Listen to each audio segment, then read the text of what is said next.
Kozhikode കുന്നമംഗലത്ത് petrol പമ്പിൽ മോഷണം 21,000 രൂപയും ടാബ്ലറ്റും നഷ്ടമായി. രാജ്യത്ത് കഴിഞ്ഞ ദിവസം പുലർച്ചെയാണ് ഇത്തരത്തിലുള്ള ഒരു മോഷണം നടന്നിരിക്കുന്നത്. കാരന്തൂരിലുള്ള പെട്രോൾ പമ്പിലാണ്, നായര പെട്രോൾ പമ്പിലാണ് ഈ മോഷണം നടന്നിരിക്കുന്നത്. രാവിലെ തൊഴിലാളികൾ അവിടെ എത്തിക്കൊണ്ട് അതിൻ്റെ പ്രവർത്തനങ്ങൾ പുനരാരംഭിക്കാനിരുന്നപ്പോഴാണ് ഇങ്ങനെ മോഷണം നടന്നതായി അവരുടെ ശ്രദ്ധയിൽപ്പെട്ടത്. തുടർന്ന് വിശദമായിട്ടുള്ള പരിശോധന നടത്തി. അതിനൊടുവിലാണ് അതിൻ്റെ CCTV ദൃശ്യങ്ങൾ കേന്ദ്രീകരിച്ചുള്ള പരിശോധന നടത്തിയത്.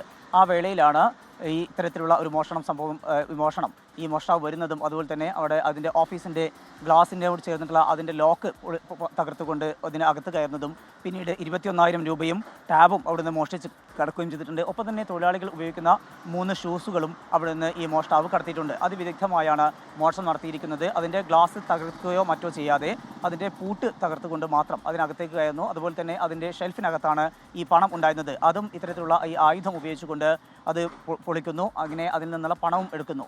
അത്തരത്തിലാണ് സംഭവം ഉണ്ടായിരിക്കുന്നത്. ഇതിൻ്റെ CCTV ദൃശ്യങ്ങൾ കേന്ദ്രീകരിച്ചാണ് ഇപ്പോൾ പോലീസിൻ്റെ പരിശോധന ആരംഭിച്ചിരിക്കുന്നത്. ഈ പ്രതിയുടെ ദൃശ്യങ്ങൾ ലഭിച്ചത് അന്വേഷണ സംഘത്തിന് വളരെ മുതൽക്കൂട്ടാവും. വളരെ വേഗത്തിൽ പ്രതിയെ പിടികൂടാനാകും എന്നാണ് കുന്നമംഗലം പോലീസ് വ്യക്തമാക്കുന്നത്.